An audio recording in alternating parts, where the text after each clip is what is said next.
is God, right? So, that you do not do the thing that you wish. But, if you are led by the Spirit, you are not under the law.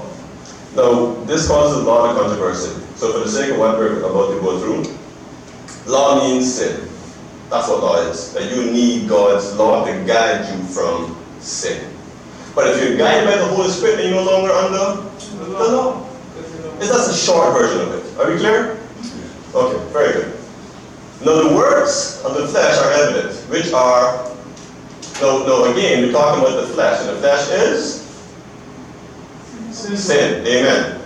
Now the works of the flesh are evident, which are adultery, which is fornication, which is uncleanness, lewdness, idolatry, sorcery, hatred, contentious, jealousies, outbursts of wrath, self-ambitions, dissensions, heresies, envies, murders, drunkenness, revelries, and the like, of which I tell you beforehand, just as I told you in the past, that those who practice such things, what? Will not inherit the kingdom of God. But, the beautiful part, but the fruit of the Spirit is kindness, goodness, faithfulness, gentleness, self-control. Against such there is no law. Why is that? Talk to me. Why is that which is here is not under the law, but these are? Tell me. It represents God. His character. Amen. Thank you, sis. His character. Are we clear? We either have one or the other, but we can't have both. I can't be a little good today. I'm still sinful. I can't be a little bad tomorrow. I'm still sinful. I'm either all good or I'm all bad. But that comes from the character which is accomplished by the Holy Spirit. Are we clear?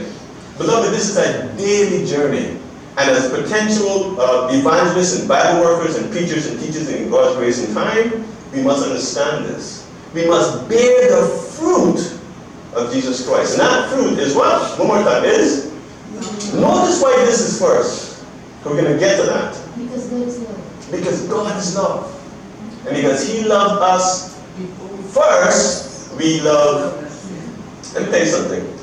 In the presence of all of you, Brother Gabriel and I, over a couple of years, we started work together.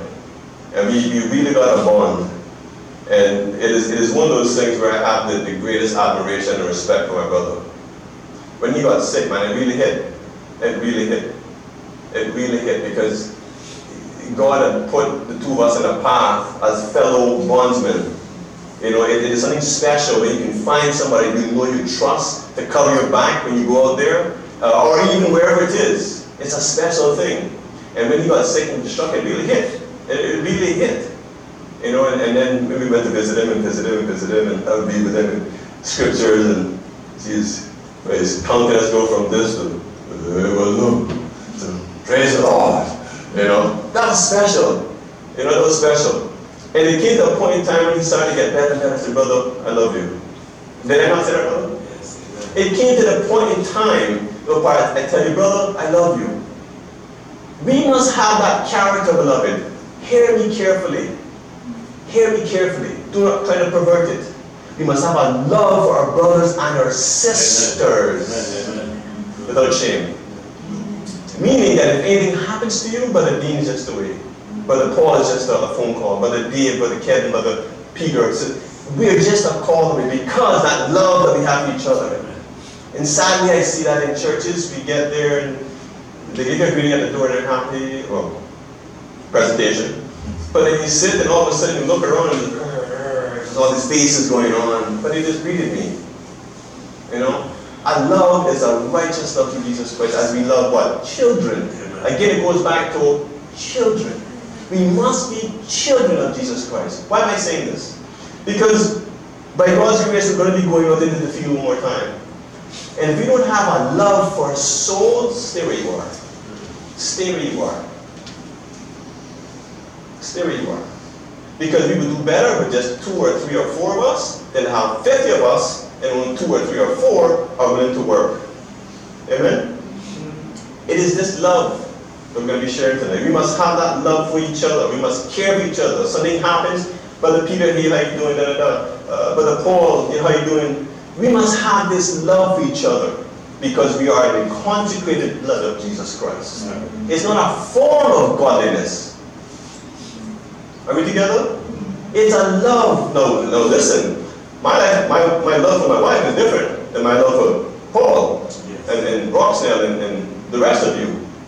But my love for my brothers and sisters is close behind my love for my wife. Because I want to see her soul remain in the character of Jesus Christ. And I want to see your souls remain in the character of Jesus Christ. So that love is close. But I have a love that's slightly above that now. You see what I'm saying?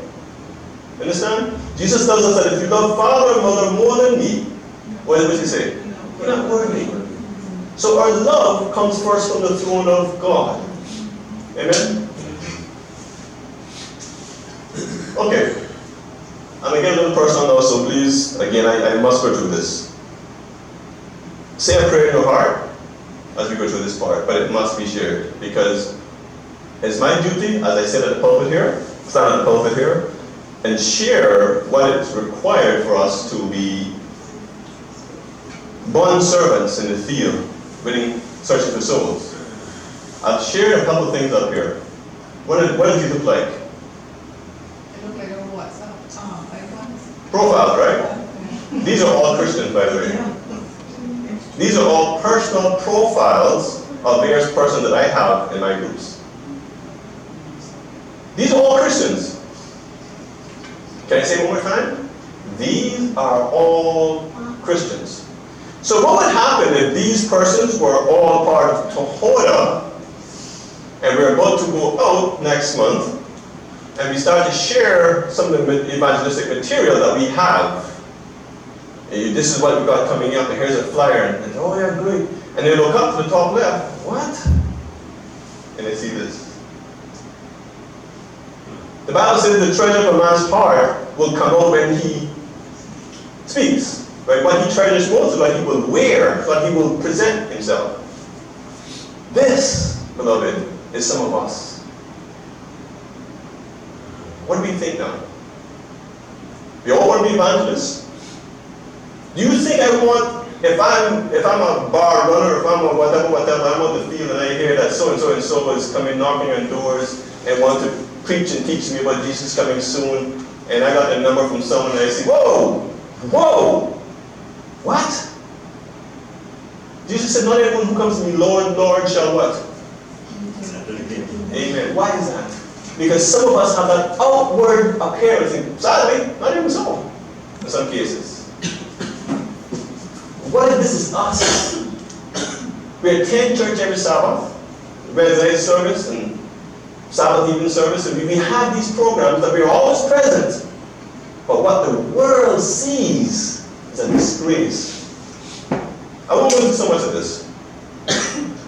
But as we are called as Seventh-day Adventists, beloved, as we're called as Seventh-day Adventists, every opportunity that we have, whether it's at work, at school, at play, wherever it is, right? We must take the opportunity to witness in some minuscule or major part. Right? Everything about us, the way we dress, the way we talk, how we present ourselves, how we engage people is a part of our testimony.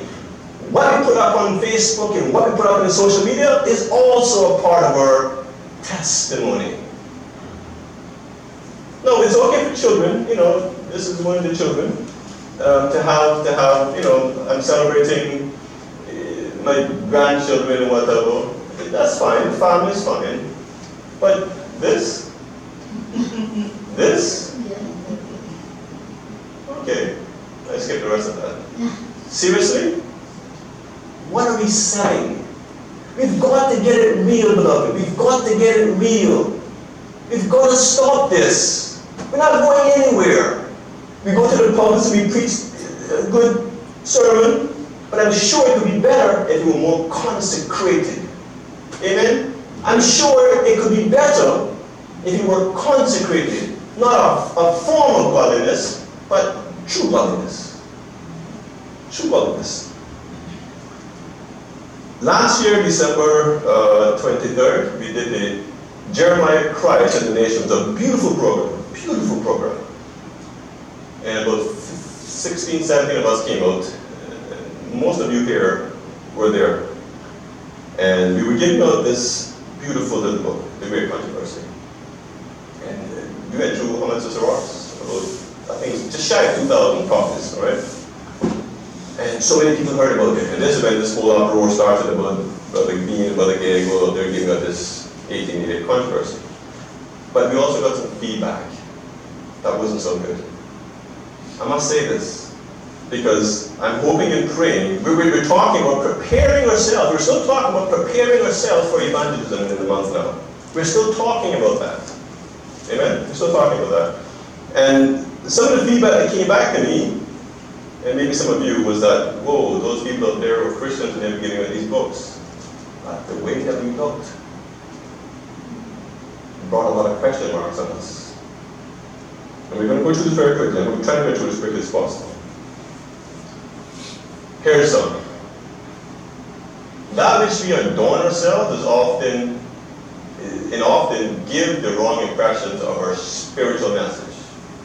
Right? Just look at this. I don't even touch it too long.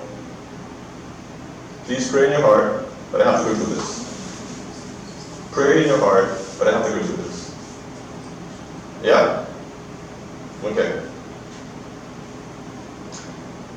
Here's what Sister White writes to preachers, pastors. She says, 1, we recommend a reformed dress to all. We urge it upon no one.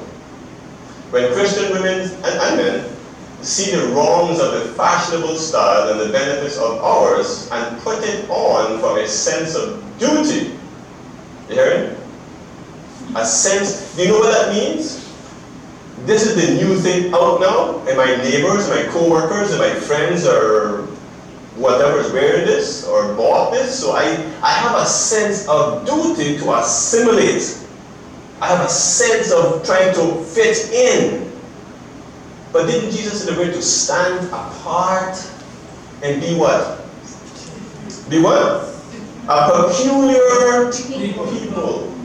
But I say this with love. Please forgive me. But I say this with love. I have to say this. We're talking about evangelizing. And oftentimes we're evangelizing and we don't even know we are. We're preparing now to go into evangelism. We're trying to set the foundation, beloved. It is easy to pick this up, beloved. It is easy. But oftentimes we were testifying of a message we don't even know we are. Oftentimes we are. So she says, oftentimes this is a sense of duty and have the moral courage to wear it anywhere and everywhere. Then, will they feel at home in it and enjoy the satisfaction and blessing in trying to do right.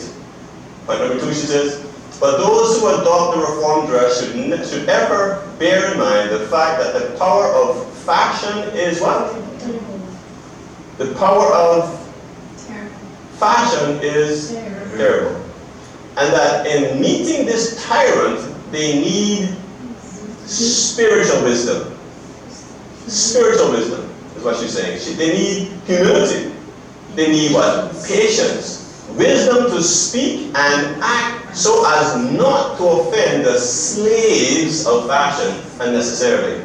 And humility and patience to what? To endure their frowns, their slights, and their reproachful speeches. Are we prepared for that, beloved? Are we prepared for that? We're talking about evangelism. I say this with love. We're talking about evangelism. I'm not attacking anyone, but I'm talking about the field of co-workers, co-laborers. That's what I'm talking about. We cannot be dressing like the world, wearing like the world, haircuts with whatever, like the world, funky little boots like the world. We're supposed to be meek and lowly little people, little lambs. That's what we're supposed to be.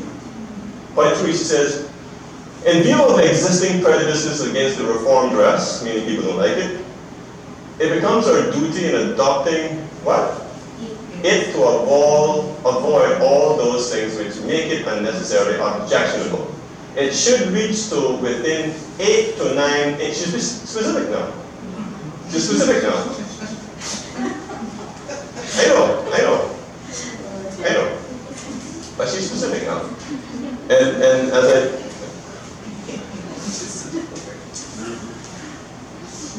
pray in our hearts, beloved, because picture me going out next month, or when we go to Plymouth by God's grace, when we have done the evangelistic program over there in Plymouth, that the bunch of us gets off. I see things coming out of the cruise ships, and you probably all see it.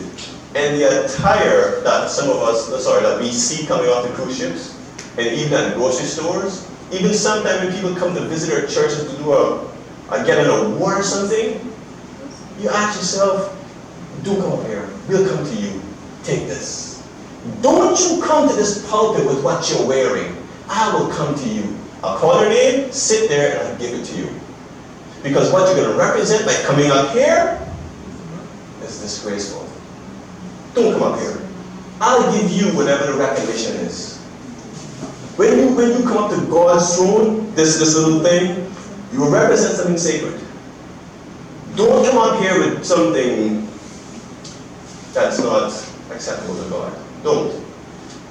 The skirt of the dress should not be, and beloved, again, I pray for me. I'm not saying this against anyone, but I'm preparing our hearts for the Tohoda family.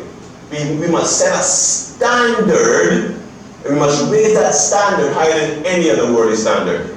Tohoda is to set that bar higher, to bring back that standard that the church has since lost.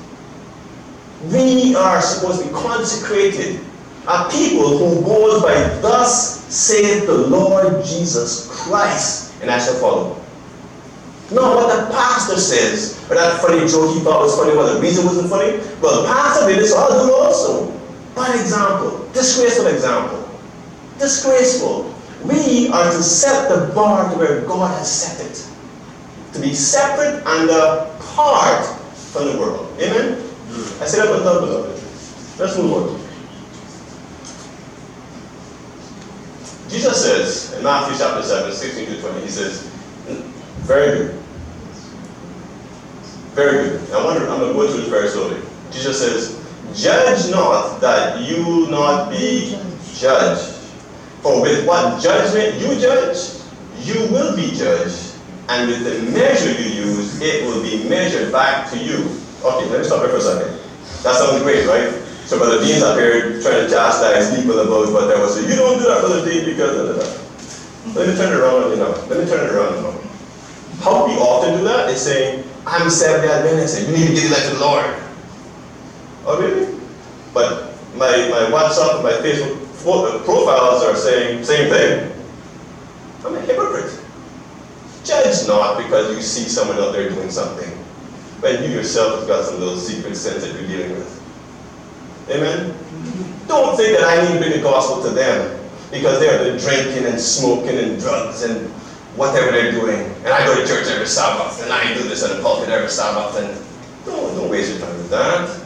Because they are outwardly showing their spiritual condition, where some of us are inwardly struggling with ours. But there's victory.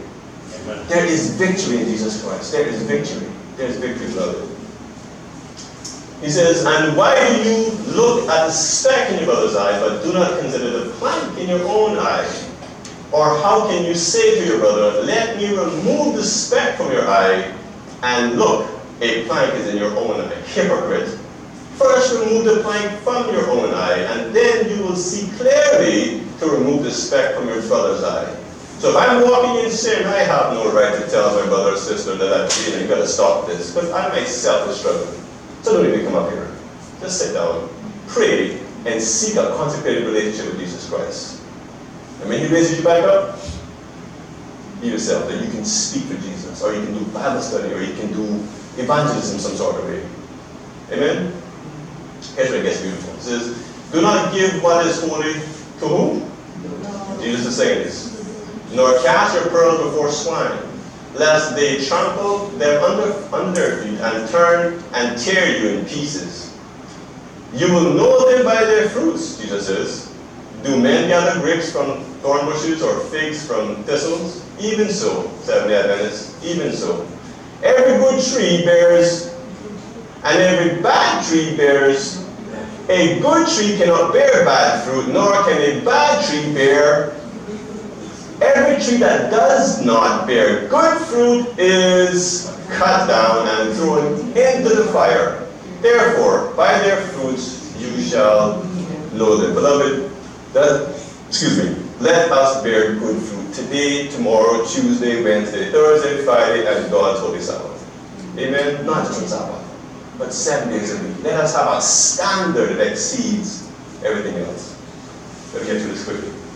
Alright, the conclusion, my dear sisters and brothers, such an ornament, such as a course of life and conduct, will give you influence for good on earth and be prized in heaven. Unless you can obtain and maintain this, I entreat you to lay off the reformed dress. Do not disgrace it with a want on your part, or neatness or cleanliness, taste, order, sobriety, meekness, propriety, modesty, and devotion to your families and to your God. Be a recommendation and an ornament to the what? What is she saying here? Be an example that when people see you, this is an example of reform. Let us be that. Amen? Be a recommendation of an ornament to you. And in closing this particular section, Jesus says in Luke chapter 9, verse 23, 26, he says, if anyone desires to come after me, let him deny his worldly, fleshly self each day, and take up his cross daily and follow him. For whoever desires to save his life will lose it, and whoever loses his life for my sake, Jesus says, will save it. For whoever is ashamed of me and my words, of him, the Son of Man, will be ashamed when he comes in his own glory and in his Father's and of the holy angels. Are we clear, beloved? Let us first reflect on who we are before we start to offer Bible studies and offer tracts and offer prayer and whatever. Jesus is about to come soon. And this is precious time we have. And we can do it because we got some time. Amen? We can do it. But let's not play games.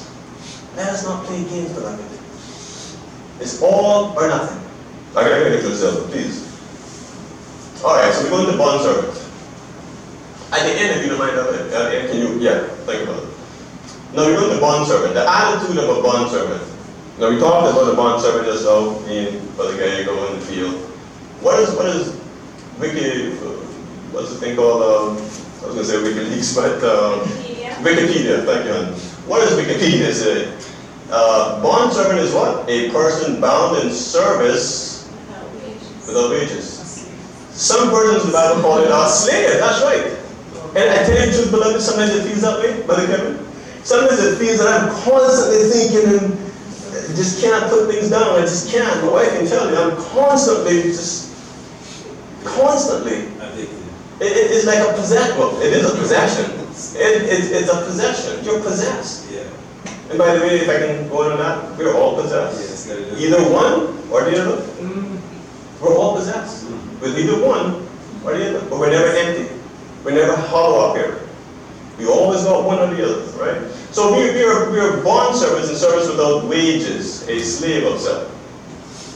So, Paul says, do you not know that to whom you present yourselves, slaves to obey, you are that one slave whom you obey, whether of sin leading to death or of obedience leading to right? I just said that. Maybe I said this before. Right? But God be thanked that though you were slaves of sin, yet you obeyed from the heart that form of doctrine to which you were delivered. Amen. We say amen. Amen. And having been set free from sin, you became slaves of righteousness. I speak in human terms. I speak in the flesh, because of the weakness of your flesh.